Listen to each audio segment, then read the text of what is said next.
नमस्कार प्यारे बच्चों, वेलकम टू अरियन। आइए बच्चों, आज हम स्टार्ट करेंगे आपका अध्याय 3 चैप्टर 3। और बच्चों चैप्टर नंबर 3 आपका संबंधित है जाति, धर्म और लैंगिक मसले। यानी कि हम इस चैप्टर में ये डिस्कस करने वाले हैं जाति से संबंधित चीजें, धर्म से संबंधित चीजें और लैंगिक मसलों से संबंधित चीजें। ठीक है प्यारे बच्चों, टॉपिक को आगे बढ़ा करके सबसे पहले हम लोग डिस्कस करने वाले लैंगिक मसले और राजनीति। ठीक है, देखिए बच्चों, सबसे पहले लैंगिक समानता या लैंगिक असमानता की बात करते अपन कि लैंगिक समानता क्या होती है और लैंगिक असमानता क्या होती है। आपने एक वर्ड सुना होगा, वो है लिंगानुपात। देखिए बच्चों, लिंगानुपात का अभिप्राय होता है प्रति 1000 पुरुषों पर स्त्रियों की संख्या, प्रति 1000 पुरुषों पर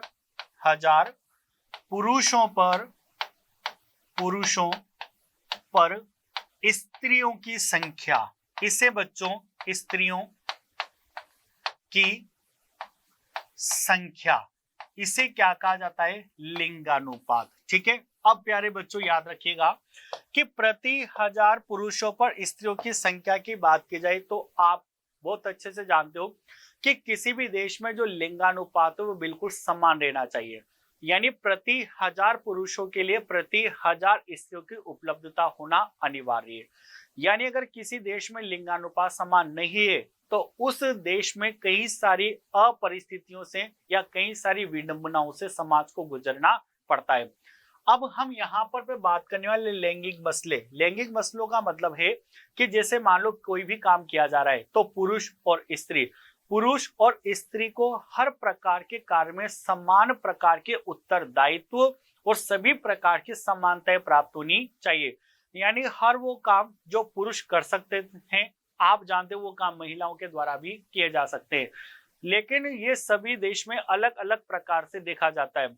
जैसे मैं भारतीय अर्थव्यवस्था की आपसे बात करूं तो भारतीय अर्थव्यवस्था में कुछ ऐसे क्षेत्र हैं या इस तरीके की बातें हैं जहां पर किसी पर्टिकुलर काम को लेकर के पुरुषों को ज्यादा अधिक महत्व दिया जाता है और महिलाओं को अपेक्षाकृत महत्व कम दिया जाता है, या फिर वेराइटीज यहाँ पर डिवाइड कर दी गई है। ठीक है, ये समझा जाता है कि ये पर्टिकुलर जो काम है वो तो केवल पुरुषों के लिए बनाए गए हैं और ये पर्टिकुलर जो काम है वो महिलाओं के लिए बनाए गए हैं।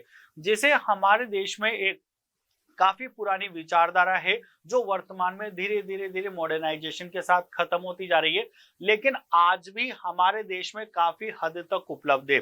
यह समझा जाता है कि पुरुष केवल कमाने के लिए पैदा हुआ है और स्त्री केवल घर चलाने के लिए पैदा हुई है। यानी पुरुष का काम क्या है कि वह दिन भर किसी न किसी प्रकार के उत्पादन गतिविधियों में शामिल होगा और पैसा कमाएगा, यानी इनकम का सोर्स बनेगा। जबकि जो पत्नी है या फिर जो स्त्री है वो घर का कामकाज करेगी और घर की सेवा करेगी। इसे बोलते हैं लैंगिक असमानता। यानी आपने क्या कर रखा है? डिवाइडेशन करा हुआ है। एक साइड आपने पुरुष को दी गई है, एक साइड महिलाओं को दी गई है, और पुरुष और महिलाओं की समान रूप से कहीं पर भी आपने भागीदारी नहीं कर रखी। उसी चीज पर हम लोग आज टॉपिक डिस्कस करेंगे, लैंगिक असमानता के बारे में। ठीक है, और लैंगिक असमानता क्या है बच्चों? लैंगिक असमानता श्रेणीबद्ध सामाजिक विभाजन का एक स्वरूप है। किसका स्वरूप है? सामाजिक विभाजन का एक स्वरूप माना जाता है जो प्रत्येक जगह उपस्थित होती है। यानी लैंगिक असमानता सामाजिक विभाजन का एक स्वरूप माना जाता है जो हर जगह क्या मानी जाती है? उपस्थित मानी जाती है या हर जगह उपस्थित पाई जाती है। लेकिन राजनीति के अध्ययन में इस असमानता को महत्व नहीं दिया जाता। जब राजनीति का अध्ययन किया जाता है, यानी पॉलिटिकल की बात की जा रही है आपसे, तो इस लैंगिक असमानता को राजनीति के अध्ययन में किसी भी प्रकार का महत्व नहीं दिया जाता है। लैंगिक असमानता स्त्री और पुरुष की जैविक बनावट ही नहीं बल्कि इन दोनों के विषय में प्रचलित रूढ़ छवियां और सामाजिक भूमिकाएं भी है। यानी लैंगिक असमानता केवल स्त्री और पुरुष के लिए जैविक बनावट पर आधारित नहीं है, बल्कि इन दोनों विषयों के प्रचलित रूढ़ छवियां और सामाजिक भूमिकाएं भी इनके लिए जिम्मेदार है। आगे बढ़ते हैं बच्चों, देखिए टॉपिक आपका ये है अगला कि निजी और सार्वजनिक श्रम का विभाजन किस प्रकार से किया जाता है। देखिए बच्चों, निजी और सार्वजनिक श्रम के विभाजन की बात की जा रही है। अभी मैंने आपको एक स्पेशल बात बताई थी यहाँ पर पे कि पुरुष क्या समझते हैं, पुरुषों के लिए क्या कॉन्सेप्ट है समाज के अंदर, कि वो दिन भर कार्य करके आय का स्रोत बनेगा और महिला घर का कामकाज करेगी और घर को सुरक्षित रखेगी। ठीक है, इस तरीके की असमानताएं हमारे देश के अंदर विद्यमान है। तो यहाँ पर एक टॉपिक बनाया गया इसी चीज से रिलेटेड कि निजी और सार्वजनिक श्रम का क्या विभाजन या किस प्रकार से विभाजन होता है, इसे कहेंगे अपन लिंग विभाजन। देखिए बच्चों, क्या बोला गया है आपसे आगे, सामाजिक विभाजन का एक स्वरूप है, यानी जो लिंग विभाजन है ये किसका स्वरूप माना जाता है, सामाजिक विभाजन का स्वरूप माना जाता है। लिंग विभाजन सामाजिक विभाजन का एक स्वरूप माना जाता है, क्योंकि इस पर जो अधिकतर प्रेरणाएं दी जाती है या जो विचारधाराएं रखी जाती है, चाहे वो रूढ़िवादिता की विचारधारा हो, वो हमारे समाज के अंदर ही उत्पन्न होती है। इसलिए लिंग विभाजन को सामाजिक विभाजन का एक स्वरूप या रूप माना जाता है, जिसके अंतर्गत समाज पुरुषों और महिलाओं के लिए असमान भूमिकाएं निर्धारित करता है। जिसके लिए समाज पुरुषों और महिलाओं के लिए असमान भूमिकाएं निर्धारित करता है। यानी असमान भूमिकाएं निर्धारित करने का मतलब है कि दोनों को हर जगह रोजगार के क्षेत्र की बात कर ली जाए, शिक्षा के क्षेत्र की बात कर ली जाए, चिकित्सा के क्षेत्र की बात कर ली जाए, इन सब में समान रूप से इनको अवसर प्रदान नहीं किए जाते।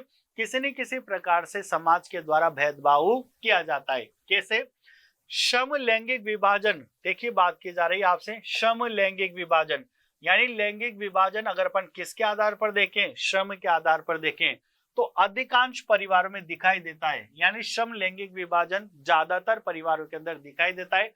कैसे, घर के अंदर सभी कार्य परिवार की महिलाएं करती है। घर के अंदर के जितने भी प्रकार के कार्य होते हैं वो सब ये समझा जाते हैं कि वो महिलाओं के द्वारा किए जाएंगे, जैसे खाना बनाना, बच्चों को तैयार करना, घर में रहने वाले मेंबर्स की सेवाएं करना, कपड़े धोना, ये सारे काम किसको दिए गए हैं, महिलाओं को दिए गए हैं। ठीक है, तो उदाहरण के साथ समझाया गया है आपको कि घर के अंदर सभी कार्य परिवार की महिलाएं करती है।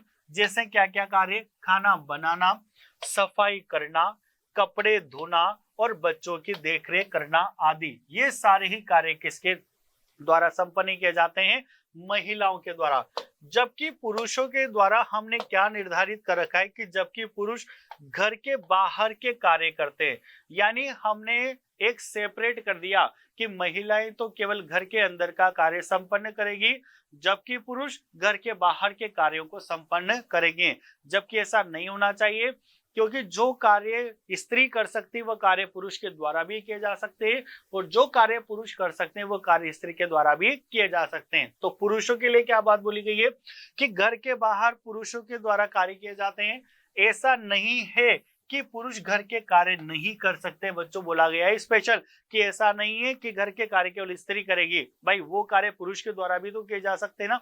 अगर स्त्री खाना बना सकती है तो पुरुष क्यों नहीं बना सकता।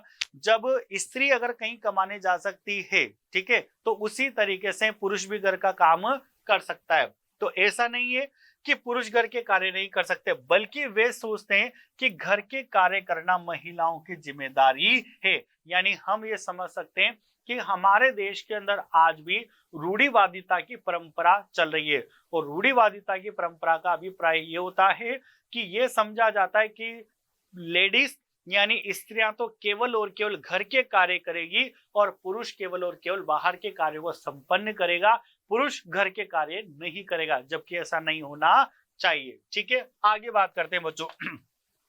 समाज के बाहर के सार्वजनिक जीवन में, समाज के बाहर का जो सार्वजनिक जीवन है पुरुषों का अधिकार है। समाज के बाहर के जो सार्वजनिक जीवन में, उसमें किसका अधिकार है, पुरुषों का अधिकार है। आगे, जब इन कार्यों के लिए पुरुषों को भुगतान किया जाता है तब पुरुष इन्हें व्यवसाय के रूप में स्वीकार करते हैं। यानी जब आप सब किसी भी प्रकार का कोई कार्य करते हो और उस कार्य से जब आपको कोई भी राशि प्राप्त होती है, भुगतान प्राप्त होता है, तो आप उसको किसकी दृष्टि से देखते हो, व्यवसाय की दृष्टि से देखते हो। तो इसलिए कहा गया कि जब इन कार्यों के लिए पुरुषों को भुगतान किया जाता है तब पुरुष इन्हें कौन सी दृष्टि से देखते हैं, व्यवसाय की दृष्टि से देखते हैं। अधिकांश दर्जी या होटल के रसोइये पुरुष होते हैं, यानी अधिकांश जो दर्जी होते हैं या होटल के जो रसोई होते हैं, यानी होटल में खाना बनाने वाले, वो कौन होते हैं? अधिकांश पुरुष होते हैं। ठीक है, आगे बात करते हैं। दूसरी ओर ऐसा नहीं कि महिलाएं बाहर का कार्य नहीं कर सकती। बच्चों, क्या महिलाओं के द्वारा बाहर का कार्य नहीं किया जा सकता है? जब पुरुष कमाने जा सकता है, उत्पादन कार्य में शामिल हो सकता है, तो क्यों ना महिलाएं कमाने जा सकती, क्यों ना वो उत्पादन कार्य में शामिल हो सकती। लेकिन हमने विचारधारा बनाए रखी है, हम लोगों ने विचारधारा बना रखी कि नहीं, कमाने तो केवल पुरुष ही जाएगा, स्त्री तो केवल घर का कामकाज करेगी। तो देखिए, दूसरी ओर ऐसा नहीं कि महिलाएं बाहर का कार्य नहीं कर सकती। महिलाएं खेतों में, कार्यालयों में प्रत्येक स्थान पर कार्य करती है। वे घरेलू श्रम के रूप में भी कार्य करती है, जो मान्यता प्राप्त नहीं है। ठीक है, आगे बढ़ते हैं बच्चों। आपसे बात बोली गई है अगली यहां पर पे, निजी और सार्वजनिक विभाजन का परिणाम। अब देखिए, निजी और सार्वजनिक विभाजन का क्या परिणाम निकल के सामने आता है। अभी हमने पुरुष और स्त्रियों के कार्यों की बात करी, लेकिन उनके क्या परिणाम हमारे सामने निकल करके आते हैं वो देखते हैं अपन। सबसे पहला पॉइंट है, श्रम विभाजन का परिणाम यह है कि अधिकांश समाजों में सार्वजनिक जीवन में महिलाओं की भूमिका नगण्य है। बिल्कुल फैक्ट बात कही जा रही है कि अधिकतर जो सार्वजनिक जीवन है, उन सार्वजनिक जीवन के अंदर जब महिलाएं काम नहीं करती, यानी किसी भी प्रकार का रोजगार नहीं करती, तो उसके अंदर जो महिलाओं की भूमिका है वो बिल्कुल शून्य, यानी कि नगण्य के बराबर है। पहले केवल पुरुष को ही राजनीति में भागीदारी करने की अनुमति थी। अगर अपन पुराने जमाने की बात करें तो पॉलिटिकल के अंदर या पॉलिटिक्स के अंदर केवल और केवल अधिकार किसको थे? महिलाओं को थे, सॉरी पुरुषों के थे। लेकिन बच्चों, आप जानते हो कि वर्तमान समय में हमारे देश का सोशल आउटलुक धीरे धीरे चेंज होता जा रहा है और आज स्त्रियों को भी पुरुषों के साथ साथ राजनीति क्षेत्र के अंतर्गत धीरे धीरे उतारा जा रहा है। ठीक है, आज कई बड़ी बड़ी जो महिलाएं हैं हमारे देश में बड़े बड़े पदों पर बैठी हुई है। ठीक है, आगे बात करते हैं। इसलिए धीरे धीरे राजनीति में लैंगिक मुद्दे उठाए गए हैं। ठीक है, विश्व के विभिन्न भागों में महिलाओं ने संगठन बनाए। ठीक है भाई, जब महिलाओं के लिए आप कुछ स्पेशल नहीं करोगे तो महिलाएं खुद जागरूक होगी और खुद अपना संगठन बनाना शुरू करेगी ताकि वो अपने खिलाफ आवाज उठा सके। तो विश्व के विभिन्न भागों में महिलाओं ने संगठन बनाए और समान अधिकार प्राप्त करने के लिए आंदोलन किया। हम इस बात से बिल्कुल सहमत हैं कि महिलाओं को सभी प्रकार के अधिकार समान रूप से प्राप्त होने चाहिए और उनको अगर किसी देश की अर्थव्यवस्था में पुरुषों की अपेक्षा कम अधिकार प्राप्त होते हैं तो उनको आपस में संगठन बनाना चाहिए, समाज के प्रति और सरकार के सामने एक आवाज या मांग उठानी चाहिए कि उन्हें भी वो सारे अधिकार प्रदान किए जाएं जो देश की अर्थव्यवस्था में पुरुषों को दिए गए हैं। ठीक है, आगे बात करते। कट्टरपंथी महिलाओं ने व्यक्तिगत और पारिवारिक जीवन में समानता के उद्देश्य से आंदोलन किया। ठीक है, जिसे नारीवादी आंदोलन, जिसे क्या बोला गया? नारीवादी आंदोलन कहा जाता है। यानी कट्टरपंथी महिलाओं का मतलब होता है जो पर्टिकुलर किसी काम को लेकर के जुझारू होगी कि नहीं, हमें तो इस क्षेत्र में काम करना ही है और सरकार अगर हमारी नहीं सुनेगी तो हम ग्रुप बनाकर, एक समुदाय बना करके और सरकार के खिलाफ आवाज उठाएंगे और अपनी मांगों को सरकार के सामने प्रस्तुत करेंगे। उन्हें कट्टरपंथी महिलाएं कहा जाता है। तो कट्टरपंथी महिलाओं ने व्यक्तिगत और पारिवारिक जीवन में समानता के उद्देश्य से आंदोलन किया, जिसे क्या कहा गया है? नारीवादी आंदोलन कहा गया है। देखिए बच्चों, अब अपन जान लेते हैं कि भारत में महिलाओं की स्थिति किस प्रकार की है। भारत में महिलाओं की स्थिति, बच्चों आज हम जो चैप्टर पढ़ रहे हैं इसके बारे में अभी मैंने रिसेंटली में आपको बताया कि इस प्रकार की विचारधाराएं हमारे देश में और दुनिया के कई और देशों में भी प्रचलित है।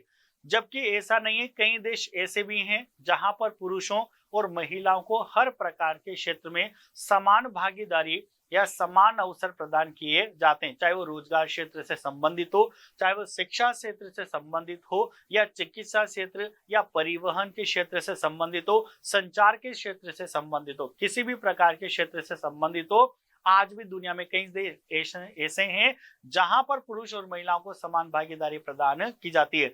लेकिन अब हमें जो टॉपिक पढ़ना है वो भारत के संदर्भ में पढ़ना है कि भारत में महिलाओं की कैसी स्थिति है।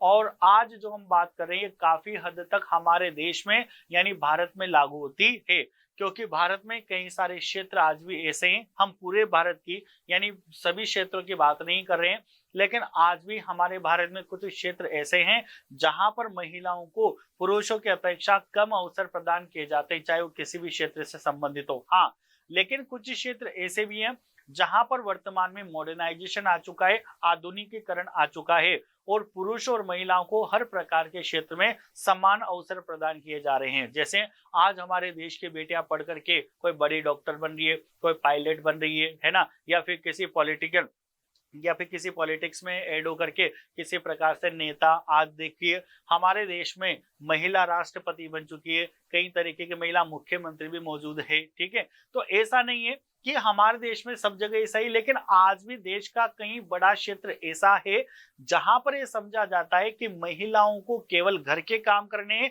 बाकी पुरुष बाहर का काम करेगा। तो अपन देखते हैं भारत की किस प्रकार की परिस्थिति बनी हुई है महिलाओं के संदर्भ में। देखिए बच्चों, भारत में स्वतंत्रता के पश्चात आपको पता है 1947 में हमारा देश आजाद हो गया, उसके बाद की बात की जा रही है आपसे।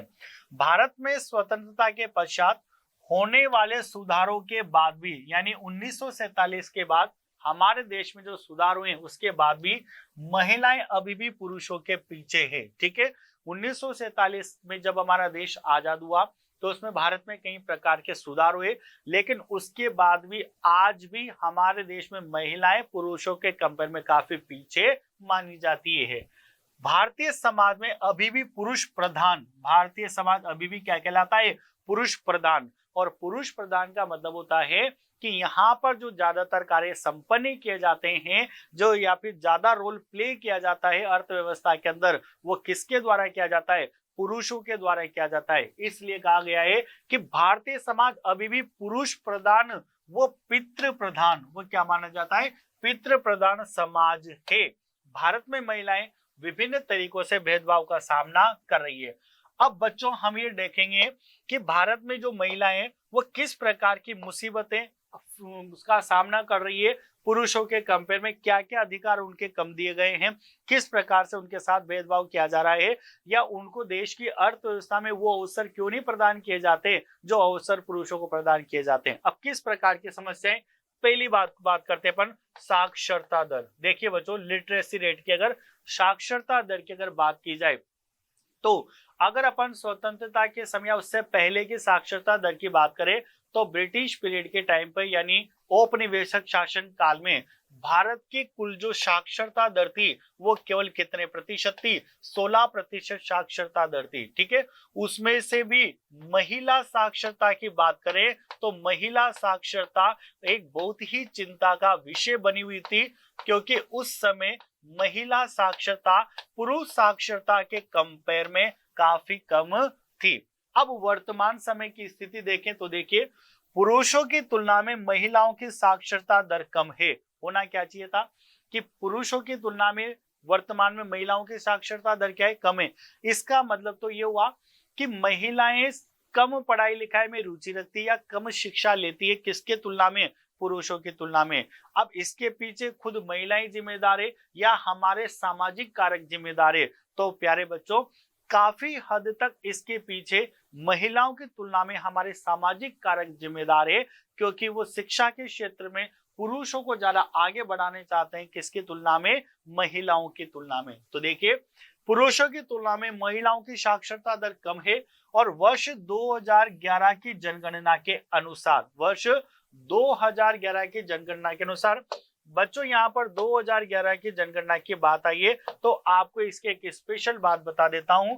वर्ष 2011 की जो जनगणना है इसका जो नारा था वो नारा क्या रहा है, हमारी जनगणना हमारा भविष्य। इसका नारा क्या रहा है, हमारी जनगणना हमारा भविष्य, जनगणना हमारा भविष्य। ठीक है, ये 2011 की जनसंख्या की जनगणना का नारा या यूं बोल सकते हैं थीम रही है। ठीक है, तो 2011 की जनसंख्या के अनुसार कुल साक्षरता दर यानी भारत की अगर कुल साक्षरता दर की बात की जाए तो कितने प्रतिशत है, वो 74% है।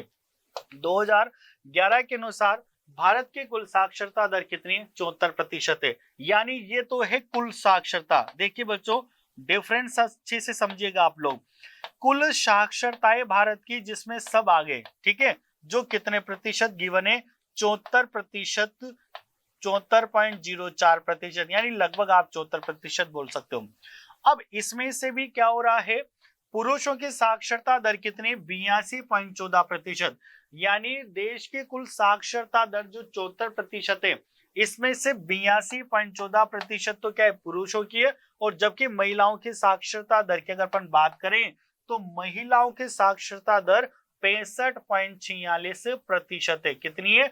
65.46% है। अब बच्चों आप डिफरेंस समझिए। भारत की कुल आपको साक्षरता दर दे रखी है जो कितने प्रतिशत है? 74% है। इसमें से पुरुष साक्षरता आपको कितनी बता दी गई है? यहाँ पर 82.14%। और महिला साक्षरता आपको कितनी बता दी गई है? 65.46%। अब अगर पुरुष साक्षरता की बात करें जो 82.14% है, ये पुरुष साक्षरता है। और महिला साक्षरता की बात करें जो कि 65.46% है, तो आप देख लो दोनों में कितने का डिफरेंस आ रहा है। यानी महिला साक्षरता पुरुष साक्षरता की तुलना में काफी कम है। आगे बढ़ते हैं। स्कूलों और कॉलेज में लड़कियों का ड्रॉप आउट रेट का मतलब होता है बीच में ही पढ़ाई छोड़ देना। एग्जाम में बच्चों क्वेश्चन पूछा जा सकता है कि ड्रॉप आउट का मतलब क्या होता है।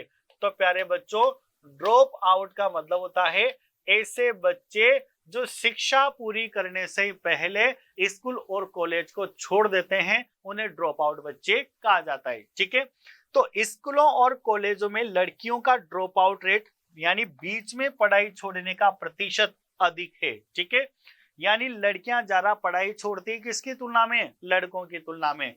क्योंकि माता पिता लड़कों की पढ़ाई में व्यय करने का प्राथमिकता देते हैं। यानी ये समझते हैं कि हमें लड़के की पढ़ाई पर ज्यादा पैसा खर्च करना चाहिए किसकी तुलना में? लड़कियों की तुलना में। अब देखिए बच्चों, समाज में कितनी बड़ी रूढ़िवादिता है। क्या वो अधिकार सारे ही लड़की को नहीं देने चाहिए क्या? जो सारे अधिकार लड़कों को प्रदान किए जाते हैं, क्यों नहीं देने चाहिए? जितना पैसा आप अपने लड़के पे लगाते हो उतना पैसा आपको लड़की पर भी लगाना चाहिए, क्योंकि दोनों संतान आप ही की है। आपको संतान में भेदभाव नहीं करना चाहिए। इसलिए समाज के सभी व्यक्तियों से मेरा निवेदन है कि चाहे गर्ल चाइल्ड हो या बॉय चाइल्ड हो, दोनों को शिक्षा पर बराबर अधिकार प्रदान करना चाहिए। आपको जितनी महत्व आप लड़के को देते हो प्राथमिकता के रूप में, उतना ही महत्व आपको लड़की को भी देना चाहिए। ठीक है, क्योंकि हमारा देश बेटियों से भी आगे बढ़ सकता है। और बेटियां आज हमारे देश में कई प्रकार के ऐसे कार्य कर रही है जो बेटों के बराबर है। ठीक है, आगे बढ़ते हैं बच्चों। अब हम अगला टॉपिक यहाँ पर पे लेते हैं अनपेड कार्य। देखिए अनपेड कार्य क्या है। भारत में औसतन एक महिला एक पुरुष की तुलना में प्रतिदिन 1 घंटा अधिक कार्य करती है, लेकिन उन्हें घर पर कार्य करने के लिए भुगतान नहीं किया जाता। भाई पुरुष तो क्या होता है, बाहर मार्केट में जाता है, कोई कंपनी ज्वाइन कर रखी है या किसी के पास कार्य करते हैं, तो दिन भर कार्य करके क्या करते हैं, पैसा कमाते। वो तो पेड कार्य हो गया। यानी किसी कार्य को करने के लिए जब आपको पैसा प्राप्त होता है, भुगतान किया जाता है किसी तरफ से, तो पेड कार्य हो गया। यानी पैसा लिया, कार्य करा और आपने पैसा ले लिया। महिला जब घर का काम करती है तो पूरा काम वो करती है, जब पुरुष के काम की तुलना में काफी ज्यादा होता है, लेकिन वो अनपेड कार्य है। यानी इस काम को करने के लिए उसको किसी भी प्रकार की मुद्रा प्रदान नहीं की जाती या किसी भी प्रकार का वेतन या मजदूरी इसको प्रदान नहीं की जाती है। ठीक है, दूसरी बात करते हैं बच्चों मजदूरी में अंतर। अब मजदूरी में अंतर का मतलब क्या है? समान पारिश्रमिक। देखो क्या होता है कि अगर किसी फर्म के अंदर कोई पुरुष काम कर रहा है और कोई महिला काम कर रही है, दोनों सेम एजुकेटेड हैं, तो अगर पुरुष की सैलरी 50,000 रुपए पर मंथ है तो डेफिनेटली महिला की सैलरी भी क्या होनी चाहिए? 50,000 रुपए ही होनी चाहिए। लेकिन यहाँ पर भेदभाव किया जाता है, पुरुषों को महिलाओं के कंपेयर में अधिक वेतन देने की प्राथमिकता रखी जाती है, जो कि काफी हद तक गलत है। क्या महिला वो सारे काम नहीं करी जो पुरुष कर रहा है? ठीक है, तो जब आप पुरुष को जितना वेतन दे रहे हो उतना ही वेतन आपको किसको देना चाहिए? महिलाओं को भी देना चाहिए। लेकिन ये हमारे समाज का एक दुर्भाग्य है कि ऐसा नहीं किया जाता। ठीक है, तो मजदूरी में अंतर का मतलब क्या है कि समान पारिश्रमिक अधिनियम 1976 बच्चों, ये इंपॉर्टेंट पॉइंट हो गया आपके लिए, एग्जाम में पूछा जा सकता है कि समान पारिश्रमिक अधिनियम 1976 कि हमारे देश में समान पारिश्रमिक अधिनियम कब पारित हुआ या कब बना? तो आंसर होगा 1976। और वर्ड से स्पष्ट क्या लिखा हुआ है? समान पारिश्रमिक, यानी किसी भी कार्य को करने के लिए महिला और पुरुष को समान रूप से पारिश्रमिक दिया जाना चाहिए। तो देखिए, समान पारिश्रमिक अधिनियम 1976 में समान कार्य के लिए समान मजदूरी दी जाएगी। यानी जो अधिनियम बनाया गया इसमें यह बात बोली गई कि महिलाओं और पुरुषों को किसी प्रकार का समान कार्य करने के लिए समान मजदूरी या पारिश्रमिक प्रदान किया जाएगा। और इस अधिनियम के पश्चात भी महिलाओं को पुरुषों की तुलना में कम मजदूरी मिलती है, चाहे वे दोनों समान कार्य करते हैं। देखिए कितनी बड़ी दुर्भाग्य की बात है कि समान पारिश्रमिक अधिनियम 1976 बनने के बाद भी और इस अधिनियम में इस बात को लागू करा गया कि समान कार्य के लिए पुरुष और महिलाओं को समान मजदूरी प्राप्त होना चाहिए, लेकिन इसके बाद आज भी हमारे देश में पुरुषों के कंपेयर में महिलाओं को समान काम करने के बाद भी मजदूरी कम प्राप्त होती है। ये एक समस्या और महिलाओं के साथ जुड़ी हुई है। अगली बात करते हैं शिशु लिंगानुपात। देखिए बच्चों, शिशु लिंगानुपात का मतलब ये होता है कि बच्चों का प्रतिशत क्या है, गर्ल चाइल्ड और बॉय चाइल्ड का क्या क्या प्रतिशत है हमारे देश के अंदर। तो भारत के अनेक हिस्सों में माँ बाप लड़कों को प्राथमिकता देते हैं। पुरानी रूढ़िवादिता की परंपरा है जो आज भी हमारे देश में कई जगह विद्यमान है।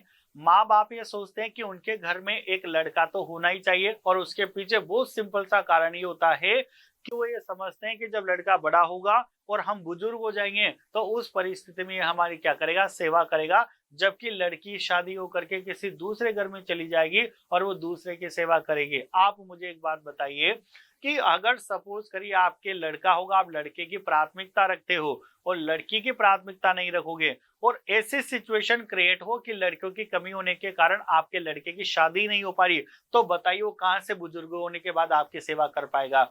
तो मेरा एक संदेश है समाज को कि आपको ऐसा नहीं करना चाहिए, सबको बराबर अधिकार प्रदान करने चाहिए। आप जितने लड़के की महत्वाकांक्षा रखते हो उतनी महत्वाकांक्षा आपको लड़कियों की भी रखनी पड़ेगी। ठीक है, तो देखिए भारत के अनेक हिस्सों में माँ बाप लड़कों को प्राथमिकता देते हैं और जन्म देने से पहले लड़की का गर्भपात कराने के माध्यम ढूंढते हैं। बच्चों आज के जमाने में बहुत ही इंपॉर्टेंट लाइन है, जन्म देने से पहले, यानी अगर उन्हें यह पता चल जाता है कि लड़की पैदा होने वाली है तो गर्भपात कराने के माध्यम ढूंढते हैं, यानी लड़की की गर्भ में क्या करा देना, मृत्यु करवा देना। लेकिन बच्चों आपको जानकारी के लिए बता दूं, ऐसी सूचना, ऐसे माँ बाप जो इस तरीके का कार्य करते हैं, ऐसी सूचना सरकार को देने पर उस व्यक्ति को सरकार की तरफ से एक इनाम दिया जाता है।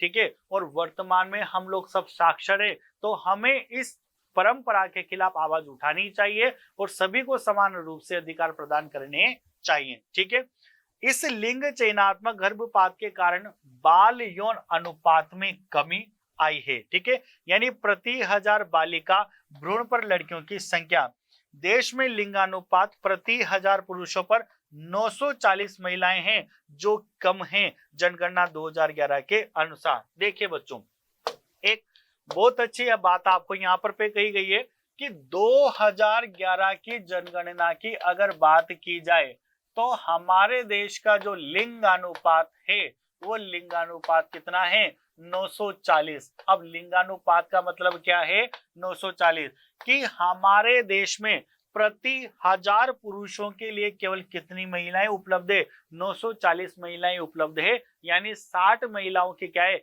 शॉर्टेज है। और ये किस वजह से है, ये इस वजह से क्योंकि आप लड़कों को प्राथमिकता ज्यादा देते हो जन्म के लिए लड़कियों के कंपेयर में। ठीक है, इसलिए हमारे देश का जो लिंगानुपात है वो केवल 940 है, यानी प्रति 1000 पुरुषों के लिए केवल 940 स्त्रियों की उपलब्धता है। आगे बढ़ते हैं बच्चों, महिलाओं का राजनीतिक प्रतिनिधित्व, यानी अगर महिलाओं के राजनीतिक प्रतिनिधित्व की बात करते हैं कि महिलाएं राजनीति में किस प्रकार से अपनी भूमिका निभा सकती है, तो नारीवादी आंदोलन अभी हमने सबसे पहले पढ़ा था, पहले 1 या 2 पेज के में पढ़ा था पढ़ने, नारीवादी आंदोलन, जहां पर कट्टरपंथी महिलाओं ने समूह बनाया। ठीक है, तो देखिए नारीवादी आंदोलन से स्पष्ट है कि महिलाओं की समस्याओं का समाधान तब तक नहीं हो सकता जब तक उनका सत्ता पर नियंत्रण नहीं होगा। बहुत ही अच्छी बात है बच्चों, यानी क्या होगा कि महिलाएं भी सत्ता के अंदर आनी चाहिए, सरकार के विभाग के अंदर आनी चाहिए। ठीक है, तब जाकर महिला एक ये समझ पाएगी कि समाज में महिलाओं की क्या स्थिति बनी हुई है और महिलाओं को कौन कौन से अधिकार प्राप्त होने चाहिए, ताकि सरकार से अपील करके उन सब अधिकारों को महिलाओं को दिलवाया जाए। इसलिए सरकार में या सरकारी विभागों के अंतर्गत या राजनीतिक क्षेत्र में महिलाओं को कदम रखना चाहिए। ठीक है, तो देखिए नारीवादी आंदोलन से स्पष्ट है कि महिलाओं की समस्याओं का समाधान तब तक नहीं हो सकता जब तक कि महिलाओं का किस पर नियंत्रण नहीं होगा, सत्ता पर नियंत्रण नहीं होगा। इसके लिए आवश्यक है कि निर्वाचित प्रतिनिधियों में महिलाओं की भागीदारी हो, यानी सरकार को अगर किसी भी प्रकार का सरकार चुनाव करा रही है, चाहे राष्ट्रीय स्तर पर, चाहे राज्य स्तर पर या स्थानीय स्तर पर, तो पुरुषों के साथ साथ हर डिपार्टमेंट में महिला सदस्य की भागीदारी भी सरकार को सुनिश्चित करनी चाहिए, ताकि वो महिला समाज में महिलाओं के प्रति एक अच्छा संदेश बन सके और महिलाओं जिन परिस्थितियों से जूझ रही है उन परिस्थितियों को दूर किया जा सके और नारी सशक्तिकरण को बढ़ावा दिया जा सके। आगे बात करते हैं, भारत की विधायिका में महिला प्रतिनिधियों का अनुपात बहुत कम है, यानी भारत की जो विधायिका है उसमें महिला प्रतिनिधियों का अनुपात बहुत कम है, यानी ज्यादातर रोल किसका रहेगा, केवल पुरुषों का रहेगा। लोकसभा में महिला सांसदों की संख्या पहली बार वर्ष 2019 में 14.36% तक पहुंच सकी। यानी अगर अपन लोकसभा की बात करें तो लोकसभा के अंदर सबसे पहली बार, यानी पहली बार महिलाओं की जो संख्या है वो कितने प्रतिशत निर्धारित करी गई, 2019 के अंदर 14.36% निर्धारित करी गई। ये सबसे मैक्सिमम परसेंटेज रहा है अभी तक का 2019 में। आगे बात करते हैं बच्चों, राज्य की विधानसभाओं की अगर आपसे बात की जाए, राज्य की विधानसभाओं में कहाँ की बात की जा रही है आपसे, विधानसभाओं की, तो राज्य की विधानसभाओं में महिला प्रतिनिधियों की संख्या 5% से भी क्या थी, कम थी। देखो कितना कम परसेंटेज है, यानी 95% विधानसभा में 95% पुरुष रहेंगे और महिलाओं के लिए जो आरक्षित संख्या है वो केवल कितनी है, 5 है, जो कि काफी कम है। तो कहां से देश में महिला सशक्तिकरण होगा, कहां से महिलाओं को समान अधिकार प्राप्त होंगे। इसलिए जरूरी ये है कि महिलाओं की भी भागीदारी पुरुषों की भागीदारी के बराबर रहनी चाहिए। ठीक है, आगे बात करते हैं, इस संबंध में भारत में महिला प्रतिनिधियों की संख्या अफ्रीका और लातिन अमेरिका के कई विकासशील देशों से भी पीछे। यहां तक कि जब महिला मुख्यमंत्री या प्रधानमंत्री बन जाती है तब तक कैबिनेट के बड़े पैमाने पर पुरुषों का वर्चस्व रहता है। यानी कि जब हमारे देश में महिला अगर मुख्यमंत्री और प्रधानमंत्री भी अगर बन जाती है, फिर भी कैबिनेट मंत्री में ज्यादा जो पार्ट रहता है वो किसका रहता है, पुरुष प्रधान पार्ट रहता है, पुरुषों की ज्यादा भूमिका रहती है। ठीक है, आगे देखते हैं अपन, इस समस्या को सुलझाने के लिए भारत में स्थानीय सरकार निकायों जैसे पंचायत और नगर पालिकाओं में महिलाओं के लिए 1/3 सीटें आरक्षित करी गई है। ठीक है, इन सब बातों को ध्यान में रखते हुए जो हमारे तीसरे स्तर की चरण प्रणाली है स्थानीय सरकार निकाय, तो जितने भी स्थानीय सरकार निकाय में सदस्यों की आवश्यकता होती है उनमें से 1/3 यानी 1/3 सदस्य संख्या किसकी होनी चाहिए, महिलाओं की होनी चाहिए, ताकि महिला चीजों को समझ सके और आवाज उठा सके,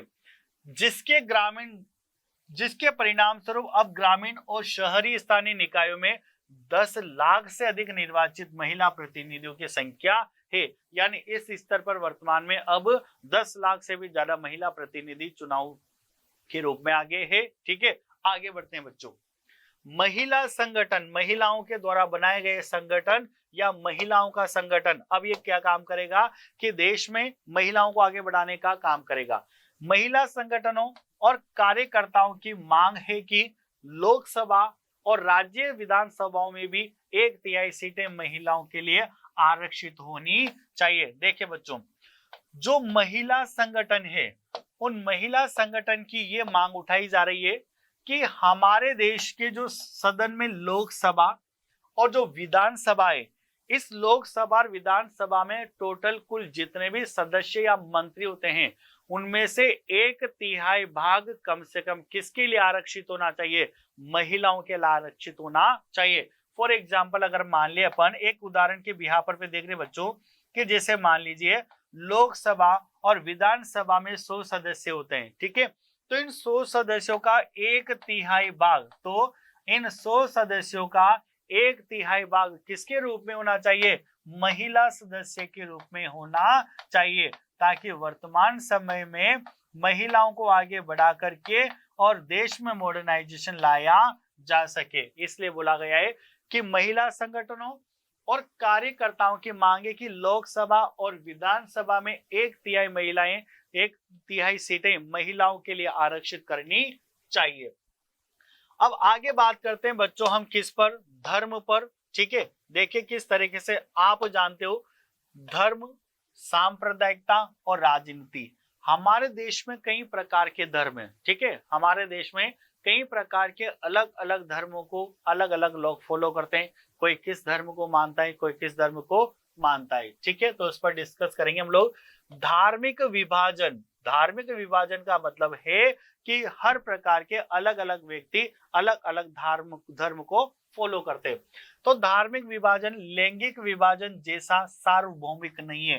भाई लैंगिक विभाजन तो क्या है, सार्वभौमिक है, लेकिन यहाँ पर अगर हम लोग धार्मिक विभाजन की बात करें तो ये सार्वभौमिक नहीं है। सार्वभौमिक का मतलब होता है जो सभी जगह फैला हुआ रहता है, सभी जगह व्याप्त रहता है। तो धार्मिक विभाजन लैंगिक विभाजन के जैसा सार्वभौमिक नहीं है, लेकिन विश्व में धार्मिक विरोधाभास यानी धर्म का विरोध करने वाले, ठीक है, वर्तमान समय में ये काफी ज्यादा बढ़ चुका है। ठीक है, कि एक धर्म दूसरे धर्म को नहीं मानता, वो दूसरा किसी तीसरे धर्म को नहीं मानता, इसे कहा जाता है धार्मिक विरोधाभास। ठीक है, लेकिन विश्व में धार्मिक विरोधाभास अत्यधिक व्यापक है। हमारे देश की बात नहीं की जा रही, पूरे विश्व की बात की जा रही है। पूरे विश्व में धर्म का विरोधाभास काफी बड़ी लेवल पर होता है। भारत सहित अन्य देशों में अलग अलग धर्मों को मानने वाले लोगों की जनसंख्या अधिक है। ठीक है, यानी अलग अलग देश अलग अलग लोग अलग अलग प्रकार का धर्म हमारे यहाँ पर लोग माना करते हैं। ठीक है, आगे बात करते हैं बच्चों हम लोग। देखिए लैंगिक विभाजन के विपरीत धार्मिक विभाजन हमेशा राजनीति के क्षेत्र को अभिव्यक्त करता है। यानी हमने सबसे पहले पढ़ा था कि लैंगिक विभाजन को राजनीति का कोई टॉपिक नहीं माना जाता, राजनीति का अध्ययन नहीं माना जाता। लेकिन आप देखिए कि धर्म विभाजन की बात करें तो इसको बहुत बड़े लेवल पर राजनीतिक की जाती है, इस पर राजनीतिक अध्ययन के पॉइंट ऑफ व्यू से देखा जाता है। ठीक है, तो धर्म लैंगिक विभाजन के विपरीत धार्मिक विभाजन हमेशा राजनीति के क्षेत्र को अभिव्यक्त करता है। ऐसे अनेक उदाहरण है जिनमें धर्म और राजनीति के बीच संबंध शामिल है, जिनका वर्णन इस प्रकार है। यानी कई प्रकार के उदाहरण हैं जिसमें क्या हो रहा है, धर्म और राजनीति के बीच संबंध शामिल हैं। अब देखिए बच्चों क्या क्या है आगे। सबसे पहली बात अपन करें गांधी जी के अनुसार। बच्चों गांधी जी की बात आई है, याद रखना गांधी जी का जो जन्म हुआ है वो कब हुआ है, 2 अक्टूबर को। गांधी जी का जो जन्म हुआ है वो कब हुआ है, 2 अक्टूबर को। इसलिए हमारे देश में 2 अक्टूबर को गांधी जयंती मनाई जाती है। ठीक है, देखिए गांधी जी के अनुसार धर्म को राजनीति से अलग नहीं किया जा सकता। उनके अनुसार धर्म और राजनीति या राजनीति और धर्म का अर्थ हिंदू या इस्लाम धर्म से न होकर नैतिक मूल्यों से था। यानी गांधी जी का ये कहना है न तो धर्म को राजनीति से अलग किया जा सकता है और न ही राजनीति को धर्म से अलग किया जा सकता है। और गांधी जी का ये मानना था कि धर्म का अर्थ हिंदू या इस्लाम धर्म से नहीं है बल्कि नैतिक मूल्यों से था जो सभी धर्मों से जुड़े हैं। उनका मानना था कि राजनीति धर्म द्वारा स्थापित मूल्यों से निर्देशित होनी चाहिए। ठीक है, आगे बढ़ते हैं बच्चों। आगे बोला गया आपको मानवाधिकार। ठीक है, समूह मानवाधिकार का मतलब है मानव के अधिकार। ठीक है, मानवाधिकार समूह का मतलब ऐसे समूह जो मानव के अधिकार की मांग करते हैं। ठीक है, जो अधिकार मानव के पास हैं या होने चाहिए वो मानव को उपलब्ध कराने चाहिए, उन्हें मानवाधिकार कहा जाता है। ठीक है, या ऐसे समूह को मानवाधिकार समूह के नाम से जाना जाता है। तो मानवाधिकार समूहों यानी ह्यूमन राइट ग्रुप्स की मांगे की सरकार द्वारा अल्पसंख्यकों की सुरक्षा। देखो किसकी बात की जा रही है, अल्पसंख्यकों की सुरक्षा। बच्चों अल्पसंख्यकों का मतलब होता है जिसकी संख्या समाज में कम होती है, जिसकी संख्या समाज में कम हो, यानी ऐसा वर्ग जिसकी अगर समाज में संख्या कम हो तो उसे अल्पसंख्यक कहा जाता है। और मानवाधिकार समूह की ये मांगे या ये कहना है कि जो अल्पसंख्यक की सुरक्षा के लिए विशेष प्रयास किए जाने चाहिए, यानी कम जनसंख्या में रहने वाले समुदाय या समाज के लिए कुछ विशेष प्रयास किए जाने चाहिए, क्योंकि सांप्रदायिक दंगों में अधिकांश शिकार अल्पसंख्यक समुदाय के लोग ही होते हैं। सांप्रदायिक दंगे जब होते हैं तो ज्यादातर शिकार कौन होते हैं, अल्पसंख्यक लोग ही होते हैं। आगे बात करते हैं, महिला आंदोलन की मांग है। किसकी बात की जा रही है आपसे, महिला आंदोलन की मांग है कि सरकार को सभी धर्मों के पारिवारिक कानूनों को बदलना चाहिए जो महिलाओं के खिलाफ भेदभाव रखते हैं। सरकार की मांगे कि महिलाओं के खिलाफ अलग अलग धर्म में महिलाओं के खिलाफ अलग अलग कानून है, तो ऐसा नहीं होना चाहिए। सभी महिलाओं को सभी धर्मों में समान रूप से स्वीकार किया जाना चाहिए, उनके लिए कोई बाउंडेशन नहीं होनी चाहिए। इसलिए कहा गया है कि महिला आंदोलन की मांग है कि सरकार को सभी धर्मों के पारिवारिक कानूनों को बदलना चाहिए, यानी सभी धर्मों के पारिवारिक कानून बदलने चाहिए जो महिलाओं के खिलाफ क्या करते हैं, भेदभाव करते हैं। आगे देखते हैं बच्चों, एक धार्मिक समुदाय के रूप में सभी को अपनी आवश्यकताओं, रुचियों और मांगों को व्यक्त करने में सक्षम होना चाहिए। यानी एक धार्मिक समुदाय के रूप में सभी को अपनी आवश्यकताओं, अपनी रुचियों और मांगों को व्यक्त करने में सक्षम होना चाहिए। अगली बात करते हैं, विभिन्न धर्मों से लिए गए विचार। यानी देखिए कई सारे धर्म में अलग अलग चीजों को लेकर के अलग अलग प्रकार के विचार है। ठीक है, सभी प्रकार के धर्मों में अलग अलग प्रकार की बातें कही जाती है, लेकिन निचोड़ एक ही होता है कि हमें अपने नैतिक मूल्यों, हमें अपने आदर्श मूल्यों पर हमेशा काम करना चाहिए। तो आपसे क्या बोला गया है कि विभिन्न धर्मों से लिए गए विचार, आदर्श एवं मूल्य राजनीति में महत्वपूर्ण भूमिका निभाते हैं। राजनीतिक कार्य तब तक गलत नहीं हो सकते जब तक कि वे प्रत्येक धर्म को समान रूप से देखते हैं। यानी राजनीति में कार्य, तब तक राजनीति के कार्य को गलत नहीं कहा जा सकता जब तक कि वो सभी धर्मों को समान रूप से समझेंगे। लेकिन अगर राजनीति में कुछ ऐसे कार्य किए जाते हैं जो एक धर्म के लिए ज्यादा बेनिफिशियल है, एक धर्म के लिए नहीं है, या इस तरीके के कार्य जिसमें धर्मों में भेदभाव किया जाए, तो फिर वहां पर राजनीति असफल मानी जाती है। और राजनीतिक कार्य तब तक गलत नहीं हो सकते जब तक कि प्रत्येक धर्म को समान रूप से नहीं देखा जाए। अगर आप असमान रूप से देख करके राजनीतिक कार्य करोगे तो फिर सभी धर्मों के लिए बराबर नहीं होगा। हम उस देश के अंदर हमेशा धर्मों की लड़ाई होती रहेगी, जो कि कहीं ना कहीं एक सांप्रदायिक सद्भावना को बिगाड़ने का काम करेगी। सांप्रदायिकता, अगली बात करते हैं बच्चों अपन किस पर, सांप्रदायिकता पर, कि सांप्रदायिकता क्या होती है, किसे सांप्रदायिकता कहा जाता है। ठीक है, देखिए यह एक ऐसी स्थिति होती है जब एक विशेष समुदाय अन्य समुदाय की लागत पर अपने हितों को बढ़ावा देने की कोशिश करता है। यह समस्या तब अधिक महत्वपूर्ण हो जाती है जब, अब क्या बोला गया है, सांप्रदायिकता का मतलब होता है कि एक समुदाय अपने कार्यों को करने के लिए, अपनी आवश्यकताओं को पूरा करने के लिए दूसरे समुदाय की आवश्यकताओं को नुकसान पहुंचाने की कोशिश कर रहा है या दूसरे समुदाय को खतरे में डाल रहा है, इसे कहा जाता है सांप्रदायिकता। यानी एक ऐसा समुदाय जो अपनी आवश्यकताओं, अपने फ्यूचर की चीजों को देखते हुए इस प्रकार के कार्य करता है कि उससे दूसरे समुदाय पर नकारात्मक प्रभाव पड़ता है, नेगेटिविटी आती है, तो इसे सांप्रदायिकता के रूप में जाना जाता है। तो क्या होती है सांप्रदायिकता बच्चों? एग्जाम के पॉइंट ऑफ व्यू से इसका मीनिंग काफी इंपॉर्टेंट है, याद रखे जाएगा, क्वेश्चन पूछा जा सकता है आपसे एग्जाम के अंदर कि यह एक ऐसी स्थिति है जब एक विशेष समुदाय अन्य समुदाय की लागत पर, यानी अन्य समुदाय को कोई न कोई नुकसान पहुंच रहा है, लागत का मतलब नुकसान पहुंच रहा है वहां पर पे, हितों को बढ़ाने की कोशिश करता है। और यह समस्या तब महत्वपूर्ण हो जाती है जब, पहला पॉइंट, अब यह समस्या कब महत्वपूर्ण हो जाती है? जब राजनीति में धर्म को अनन्य और पक्षपातपूर्ण शब्दों में व्यक्त किया गया है। एक समस्या कब आती है? जब राजनीति में धर्म को अनन्य और पक्षपातपूर्ण, यानी आप सभी धर्मों को अलग अलग तरीके से देखने की चेष्टा कर रहे हो, तो फिर तो डेफिनेटली ये क्या मिलेगी आपको? सांप्रदायिकता देखने के लिए मिलेगी। यदि राजनीति सभी धर्मों को अलग अलग देखने की कोशिश करती है, अलग अलग नजरिए से देखती है, तो फिर 100% सांप्रदायिकता की सद्भावना, सांप्रदायिकता की परिस्थिति वहां पर पे पैदा होगी। आगे बात करते हैं। धार्मिक भेदभाव को धर्म के आधार पर संवैधानिक घोषित किया गया है। ठीक है, धार्मिक भेदभाव के आधार पर, धर्म के आधार पर संवैधानिक घोषित किया गया है।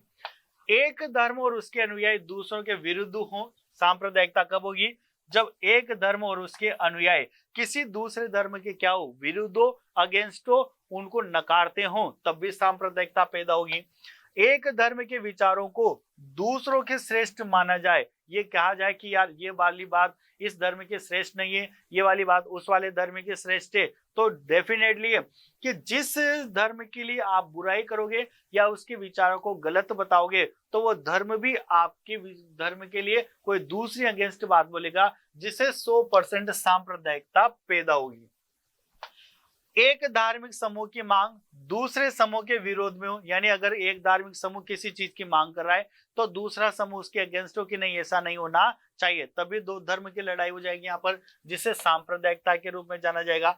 राज्य सत्ता का सदुपयोग शेष हिस्सों पर एक धार्मिक समूह के वर्चस्व को स्थापित करने के लिए किया जाता है। यानी यहाँ पर पे कहा गया है कि राज्य सत्ता का सदुपयोग शेष हिस्सों पर एक धार्मिक समूह के वर्चस्व को स्थापित, यानी किसी पर्टिकुलर धार्मिक समूह के वर्चस्व आप स्थापित करना चाह रहे हो, कोई राज्य सरकार है या राज्य सत्ता है जो पर्टिकुलर किसी एक विशेष धर्म पर अच्छा खर्चा कर रही है या उसका वर्चस्व बढ़ाना चाहती है, तो दूसरी धर्म को प्रॉब्लम होगी और क्या मिलेगी आपको? सांप्रदायिकता देखने के लिए मिलेगी। आगे बात करते हैं बच्चों हम यहाँ पर पे किसकी? सांप्रदायिक राजनीति की। किसकी बात करें अपन यहाँ पर पे? सांप्रदायिक राजनीति की। तो देखिए, राजनीति में धर्म का प्रयोग करने का यह तरीका सांप्रदायिक राजनीति है। राजनीति में धर्म का प्रयोग करने का यह तरीका, यानी अगर आप राजनीति में धर्म का तरीका निभा रहे हो या धर्म के साथ किसी न किसी प्रकार की राजनीति में कर रहे हो आप लोग, तो इसे क्या कहा जाएगा? सांप्रदायिक राजनीति के नाम से जाना जाता है। ठीक है, आगे देखते हैं। सांप्रदायिक राजनीति इस विचार पर आधारित है कि धर्म ही सामाजिक समुदाय का मुख्य आधार है। देखिए बच्चों, क्या बोला गया है आपसे? इंपॉर्टेंट पार्ट है कि सांप्रदायिक राजनीति इस विचार पर आधारित है कि धर्म ही सामाजिक समुदाय का क्या बनेगा? मुख्य आधार है। पहला पॉइंट, एक विशेष धर्म में आस्था रखने वाले लोग एक ही समुदाय के होते हैं, उनके मौलिक हित एक समान होते हैं। यानी अगर आप यूं कहा गया है कि एक ही धर्म में विश्वास रखने वाले लोग एक ही समुदाय के होते हैं, ठीक है, 100% बात सही है कि एक समुदाय पर्टिकुलर किसी एक धर्म को क्या कर रहा है? फॉलो कर रहा है। दूसरी बात आपसे क्या बोली जा रही है? विभिन्न धर्मों का पालन करने वाले लोग एक ही सामाजिक समुदाय से संबंधित नहीं हो सकते। यानी विभिन्न धर्मों का पालन, यानी ऐसे व्यक्ति जो 2 या 2 से ज्यादा अधिक धर्मों का पालन कर रहे हैं, वो किसी पर्टिकुलर एक समुदाय से नहीं हो सकते। क्योंकि आपको पता है अगर पर्टिकुलर किसी एक समुदाय से हैं तो फिर उन्हें उसी धर्म को फॉलो करना पड़ेगा जिस धर्म को उस समुदाय ने माना हुआ है। लेकिन दो या दो से ज्यादा धर्म को फॉलो करने वाले जो लोग हैं वो एक समुदाय से किसी भी प्रकार से नहीं हो सकते। तीसरी बात आपको क्या बोली गई है, यदि अलग अलग धर्म के अनुयायियों के मध्य कुल समानताएं हैं तो सतही और अनियमित है। यानी ज्यादा से दो अलग अलग धर्मों के मध्य कुछ अनुयायियों के मध्य समानताएं हैं तो यह सतही और अनियमित है, यानी प्रॉपर तरीके से नहीं है। सांप्रदायिकता इस धारणा को जन्म देती है कि विभिन्न धर्मों के लोग एक राष्ट्र के अंदर समान नागरिक बनकर नहीं रह सकते। देखो सांप्रदायिकता क्या बोलती है कि विभिन्न धर्मों के लोग एक ही देश के अंदर एक जैसे बनकर के नहीं रह सकते, क्योंकि सब अपने अपने धर्म को फॉलो करते हैं और सभी धर्म का सिस्टम क्या होता है, अलग अलग होता है। ठीक है, इस मानसिकता के अनुसार या तो एक समुदाय के लोगों को दूसरे समुदाय के वर्चस्व में रहना होगा या फिर उनके लिए अलग राष्ट्र बनाना होगा। भाई अगर आपको बिल्कुल खुशहाल रहना है तो एक समुदाय के लोगों को दूसरे समुदाय के धर्म के साथ जीना होगा या फिर आपका अपना खुद का एक अकेला राष्ट्र का निर्माण करना होगा, जो कि संभव नहीं हो सकता। प्रत्येक समुदाय में अलग अलग विचारों के लोग रहते हैं और इन सभी को अपनी बात कहने का क्या होता है, अधिकार रहता है। आइए बच्चों आगे बढ़ते हैं राजनीति में सांप्रदायिकता के रूप। अब देखते हैं कि राजनीति में सांप्रदायिकता के क्या क्या रूप होते हैं या किस प्रकार से सांप्रदायिकता में राजनीति को देखा जा सकता है। सांप्रदायिकता राजनीति में अनेक रूप धारण करती है, यानी जो सांप्रदायिकता है वो राजनीति के अंदर कई प्रकार के रूप धारण करती है। किसकी बात करें, सांप्रदायिकता की सबसे सामान्य अभिव्यक्ति हमारे दैनिक जीवन में दिखाई देती है। यानी जो सांप्रदायिकता है उसकी सामान्य अभिव्यक्ति हमारे दैनिक जीवन यानी डेली रूटीन के अंदर दिखाई देती है। कैसे, इसमें धार्मिक पूर्वाग्रह, धार्मिक समुदायों के विषय में बनी हुई धारणाएं और एक धर्म को दूसरे धर्म से श्रेष्ठ मानने की मान्यताएं शामिल है। यानी यूं कहा जा सकता है कि सांप्रदायिकता का मतलब ये हो गया कि हर धर्म दूसरे धर्म के कंपेयर में अपने आप को क्या मानना चाहता है, श्रेष्ठ मानना चाहता है, या यूं बोल दीजिए हर धर्म किसी दूसरे धर्म की किसी न किसी प्रकार से बुराई करता है और अपने आप को श्रेष्ठ साबित करना चाहता है। यही सांप्रदायिकता का रूप कहलाता है। सांप्रदायिकता सोच हमेशा अपने धार्मिक समुदाय का राजनीतिक प्रभुत्व स्थापित करने की कोशिश में रहती है। यानी सांप्रदायिक सोच हमेशा अपने धार्मिक समुदाय का राजनीतिक प्रभुत्व, यानी हमारे धार्मिक समुदाय का राजनीति में क्या होना चाहिए, प्रभुत्व होना चाहिए। एक मेन इंपॉर्टेंट रोल हमारे सांप्रदायिकता या हमारी राजनीति प्रभुत्व के अंदर हमारे हिंदुत्व या हमारे किसी धर्म का होना चाहिए। इस प्रकार समाज के जो लोग बहुसंख्यक समुदाय के होते हैं उनकी यह कोशिश बहुसंख्यकवाद का रूप ले लेती है और जो अल्पसंख्यक समुदाय के होते हैं उनमें यह विश्वास अलग राजनीतिक संगठन बनाने की इच्छा का रूप ले लेता है। यानी बहुसंख्यकवाद वो समुदाय जिसकी देश में काफी ज्यादा मात्रा में संख्या पाई जाती है उसे बहुसंख्यकवाद बोलते हैं, और अल्पसंख्यकवाद जिसकी समाज के अंदर संख्या कम है उसे अल्पसंख्यकवाद कहा जाता है। धर्म के आधार पर राजनीतिक गठबंधन भी सांप्रदायिकता का एक रूप है। यानी धर्म के आधार पर भी क्या कर लिए जाते हैं, राजनीतिक गठबंधन बना लिए जाते हैं, जो भी एक सांप्रदायिकता के रूप में जाना जाता है। एक धर्म के अनुयायियों यानी किसी पर्टिकुलर धर्म को मानने वालों की बात की जा रही है। एक धर्म के अनुयायियों को एक साथ राजनीतिक दायरे में लाने के लिए पवित्र चिन्हों, धार्मिक गुरुओं, भावात्मक अपील आदि का प्रयोग किया जाता है। यानी किसी भी धर्म के जो अनुयायी होते हैं वो एक साथ राजनीतिक दायरे में लाने के लिए पवित्र चिन्हों का प्रयोग कर लेते हैं, धार्मिक गुरुओं का प्रयोग कर लेते हैं, भावनात्मक अपीलों आदि का प्रयोग करते हैं। कई बार सांप्रदायिकता सबसे भद्दा रूप लेकर समाज में संप्रदाय के आधार पर हिंसा, दंगा और नरसंहार को बढ़ावा देती है। यानी जब सांप्रदायिकता अपनी चरम सीमा पर पहुंच जाती है तो हिंसा, दंगा, नरसंहार जैसी स्थितियां जनसंख्या के अंदर उत्पन्न होती है। जैसे विभाजन के समय भारत और पाकिस्तान में भयानक सांप्रदायिकता दंगे हुए थे तथा आजादी के बाद भी बड़े पैमाने पर सांप्रदायिकता हिंसा हुई थी। यानी जब भारत और पाकिस्तान की बात करें तो विभाजन जब हुआ था तो उस समय भारत और पाकिस्तान के बीच में काफी भावनात्मक सांप्रदायिक दंगे हुए थे और आजादी के बाद भी यह स्थिति वर्तमान में भी कई प्रकार से देखने के लिए मिलती है। करते हैं बच्चों अपन धर्मनिरपेक्ष राज्य। देखते हैं धर्मनिरपेक्ष राज्य क्या है। यह एक ऐसे राज्य है जिसका अपना कोई आधिकारिक धर्म नहीं है। धर्मनिरपेक्ष राज्य एक ऐसे राज्य होते हैं जहां पर कोई आधिकारिक धर्म नहीं है कि ये धर्म है हमारा, ठीक है, धर्म का नाम नहीं लेंगे अपन यहाँ पर लेकिन धर्मनिरपेक्ष राज्य की बात की जाए तो ऐसे राज्य जो पर्टिकुलर ये नहीं मानते कि ये स्पेशल हमारा धर्म है, उन्हें धर्मनिरपेक्ष राज्य के रूप में जाना जाता है। धर्मनिरपेक्ष राज्य सभी धर्मों को धार्मिक समानता और समान दर्जा प्रदान करते हैं। बहुत ही महत्वपूर्ण बात कही गई है कि धर्मनिरपेक्ष जो राज्य हैं वो सभी प्रकार के धर्मों को एक ही निगाह से देखते हैं, अलग अलग पॉइंट ऑफ व्यू से नहीं देखते। तो टेंशन ही नहीं है किसी बात की। जब सभी धर्मों को समान महत्व दिया जाता है तो किस बात की लड़ाई, यानी ये धर्मनिरपेक्ष राज्य कहलाते हैं। हमारे संविधान निर्माता सांप्रदायिकता की चुनौती से अवगत थे, इसलिए हमारे संविधान निर्माताओं ने धर्मनिरपेक्ष राज्य के मॉडल को अपनाया।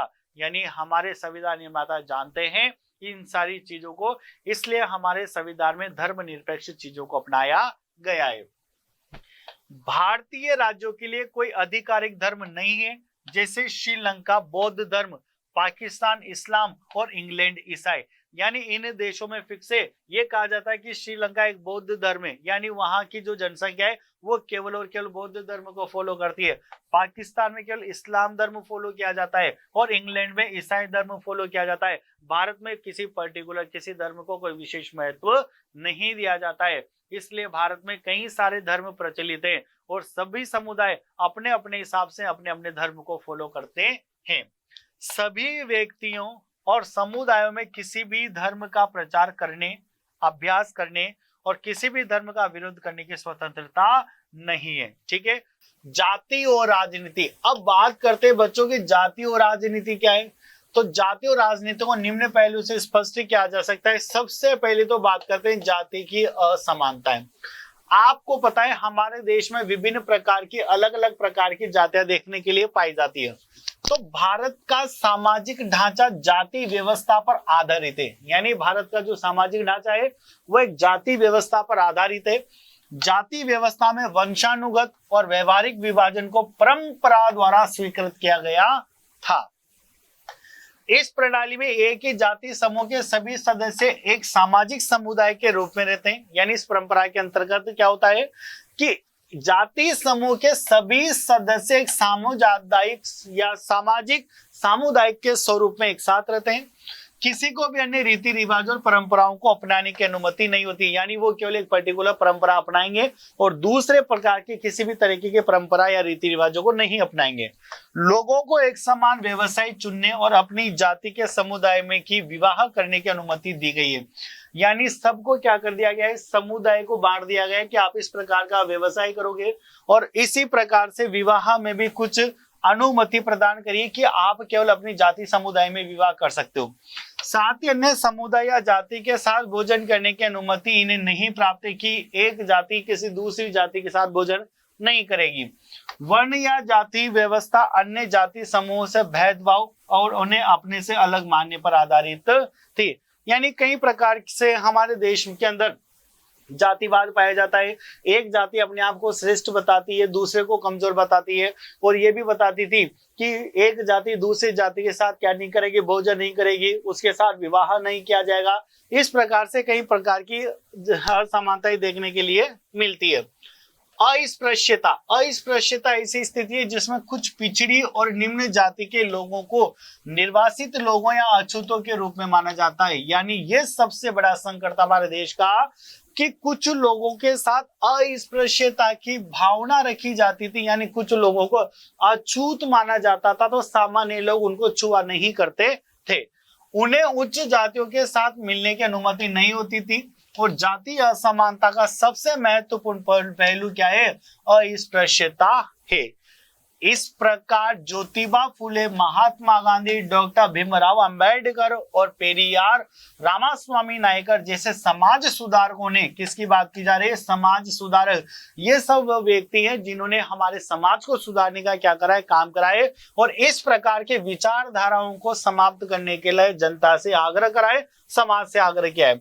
तो हमारे देश के कुछ महान व्यक्ति जैसे ज्योतिबा फुले, महात्मा गांधी, डॉक्टर भीमराव अंबेडकर, जिन्हें हमारे संविधान के निर्माता कहा जाता है, और पेरियार रामास्वामी नायकर जैसे समाज सुधारकों ने समाज में जाति असमानता को समाप्त करने के लिए वकालत की और काम किया। यानी ये वो समाज सुधारक है जिन्होंने हमारे देश में जाति असमानता को दूर करने के लिए सबसे पहले वकालत की और उस पर काफी तरीके से काम भी करा।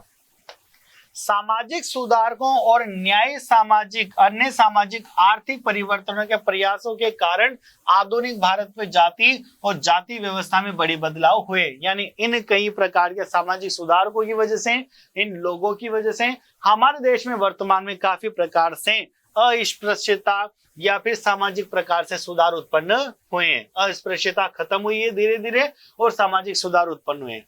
जातिवाद के पुराने विचार समाप्त करना, आर्थिक विकास, बड़े पैमाने पर शहरीकरण, यानी कि शहर की ओर बढ़े और शहरों को डेवलप करें, साक्षरता और शिक्षा का विकास, व्यवसाय गतिशीलता और गांव में जमींदारों की स्थिति को कमजोर करके जाति वर्ग से संबंधित पुराने विचारों को समाप्त करना है। यानी जातिवाद के पुराने विचार समाप्त करना क्या होगा, कैसे होगा, आर्थिक विकास, बड़े पैमाने पर शहरीकरण, साक्षरता और शिक्षा का विकास, इन सब का क्या करा जाएगा, विकास किया जाएगा, जिससे व्यवसाय गतिशीलता और गांव में जमींदारों की स्थिति को कमजोर करके जाति वर्ग से संबंधित पुराने विचारों को समाप्त करना है। भारत के संविधान में किसी भी जाति आधारित भेदभाव पर रोक लगा दी गई है और जाति व्यवस्था के अन्याय को दूर करने के लिए नीतियों की नींव रखी। फिर भी आधुनिक भारत में जाति के कुछ पुराने पहलुओं पर निरंतरता कायम रही है। यानी भारतीय संविधान में इस पर काफी तरीके की रोक लगाई गई है कि किसी भी प्रकार का कोई भेदभाव नहीं होना चाहिए, लेकिन फिर भी आज हमारे देश में कई प्रकार से विभिन्न प्रकार के पहलू उपलब्ध हैं और आज भी स्थिति देखने के लिए पाई जाती है कई सारे क्षेत्रों में। जैसे अभी अधिकांश लोग अपनी जातीय समुदाय में ही शादी करते हैं, अस्पृश्यता पूरी तरह समाप्त नहीं हुई है। कानून के अनुसार अस्पृश्यता समाप्त है, लेकिन पूरी तरीके से समाप्त नहीं हुई है। राजनीति में जाति, सांप्रदायिकता की तरह जातिवाद भी इस मान्यता पर आधारित है कि जाति ही सामाजिक समुदाय के गठन का एकमात्र आधार है। राजनीति में जाति के नकारात्मक और सकारात्मक दोनों रूप देखे जा सकते हैं। कैसे? अब सबसे पहले बात करते हैं राजनीति में जाति के नकारात्मक रूप क्या होंगे। उम्मीदवारों का चयन करते समय पार्टियां मतदाताओं की जाति को ध्यान में रखती है। यानी उम्मीदवारों का जब चयन किया जाएगा कि कौन सा उम्मीदवार खड़ा किया जाए, कौन से उम्मीदवार को पॉलिटिकल पार्टीज के अंदर लाया जाए, तो इसके लिए मतदाताओं की जाति को ध्यान में रखा जाएगा कि जो उम्मीदवार है वो उसकी जो मतदाता है वो कौन सी जाति से संबंधित है। जब सरकारें बनती है तो राजनीतिक दलों को सामान्यतः यह ध्यान रखना पड़ता है कि विभिन्न जातियों और जनजातियों के प्रतिनिधियों को उचित जगह दी जाए, क्योंकि सरकार को क्या करना है, वोट प्राप्त करने, इसलिए सभी प्रकार की जातियों को अच्छी सी जगह प्रदान करी जाएगी। दलों के लिए प्रचार करते समय राजनीतिक नेता अपने समुदाय से समर्थन प्राप्त करने के लिए जातिगत भावनाओं को विशेष ध्यान देते हैं। यानी अगर आपका सब किसी जाति विशेष से आप बिलोंग करते हो और आप पॉलिटिकल पार्टीज के अंदर शामिल होना चाहते हो, तो आप अपने समाज में रहने वाले या आपकी जाति के जो लोग हैं उनके साथ आपको अनुकूल व्यवहार करना पड़ेगा ताकि उनसे आप मतदान प्राप्त कर सको। कुछ राजनीतिक दलों को कुछ जातियों के मददगार और उनके प्रतिनिधियों के रूप में देखा जाता है।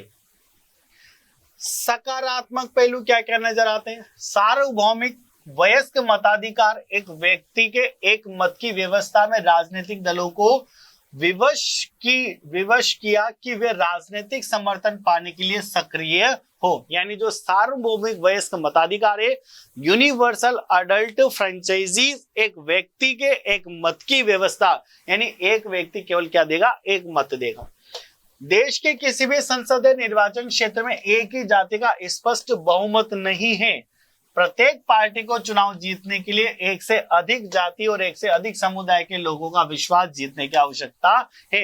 यानी आप पर्टिकुलर किसी एक समुदाय के बिहार पे जीत नहीं सकते। अगर आपको जीतना है तो समाज में रहने वाले जितने भी जाति है उनके सबके साथ आपको समान व्यवहार और कुशल व्यवहार को अपनाना पड़ेगा, ताकि सब हमसे प्रसन्न रह सके। और सबके लिए बनने के बाद सबके लिए बराबर तरीके से काम करना पड़ेगा, ईमानदारी के साथ। कोई भी पार्टी किसी भी जाति या समुदाय के सभी लोगों को वोट प्राप्त नहीं कर सकती है। कई राजनीतिक पार्टियां एक ही जाति के उम्मीदवारों को चुनाव के लिए खड़ा कर सकती है और सत्तारूढ़ दल और मौजूदा सांसद या विधायक अक्सर हमारे देश में चुनाव हारते हैं। यदि जातियों और समुदाय की राजनीतिक पसंद एक सी होती है तो ऐसा संभव नहीं हो पाता है।